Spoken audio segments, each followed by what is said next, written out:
US ഡോളറിനെതിരെ രൂപയുടെ മൂല്യത്തിൽ record തകർച്ച.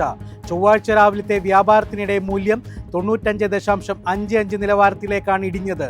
പശ്ചിമേഷ്യയിലെ സംഘർഷവും US ഇറാൻ വെടിനിർത്തൽ കരാറിലെ അനിശ്ചിതത്വവുമാണ് ഇടിവിന് കാരണം.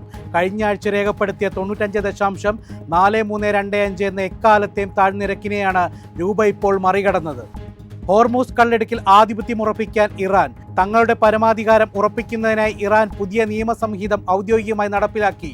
പേർഷ്യൻ ഗൾഫ് സ്ട്രെയിറ്റ് അതോറിറ്റി എന്ന പേരിൽ ഒരു പുതിയ സംവിധാനം രൂപീകരിച്ചാണ് ഇറാൻ ജലപാതയുടെ നിയന്ത്രണം ഏറ്റെടുത്തിരിക്കുന്നത്.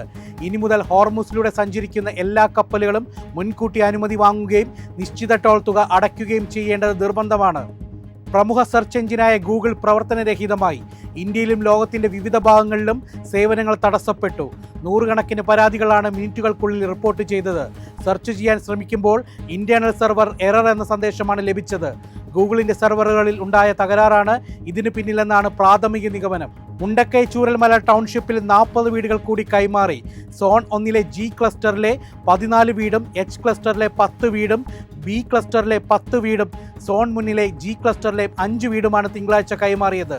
ഇതുവരെ കൈമാറിയ വീടുകളുടെ എണ്ണം 123 ആദ്യഘട്ടത്തിൽ ഫേസ് 1 ഗുണഭോക്താക്കൾക്ക് 178 വീടുകളാണ് നൽകുന്നത്. ബാക്കിയുള്ള വീടുകളുടെ കൈമാറ്റം വരും ദിവസങ്ങളിൽ നടക്കും. സംസ്ഥാനത്ത് സ്വർണ്ണവില വർദ്ധിച്ചു. ഗ്രാമിന് 50 രൂപയും പവന് 400 രൂപയുമാണ് കൂടിയത്. ഇതോടെ സ്വർണം ഗ്രാമിന് 14,115 രൂപയും പവന് 1,12,920 രൂപയുമായി. 18 ക്യാരറ്റ് സ്വർണം ഗ്രാമിന് 40 രൂപ വർദ്ധിച്ച് 11,600 രൂപയായി.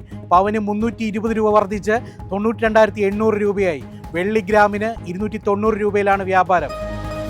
എളുപ്പത്തിൽ സമ്പാദ്യം വളർത്താം. ഇന്ന് തന്നെ മൈഫിൻ TV ആപ്പ് ഡൗൺലോഡ് ചെയ്യൂ.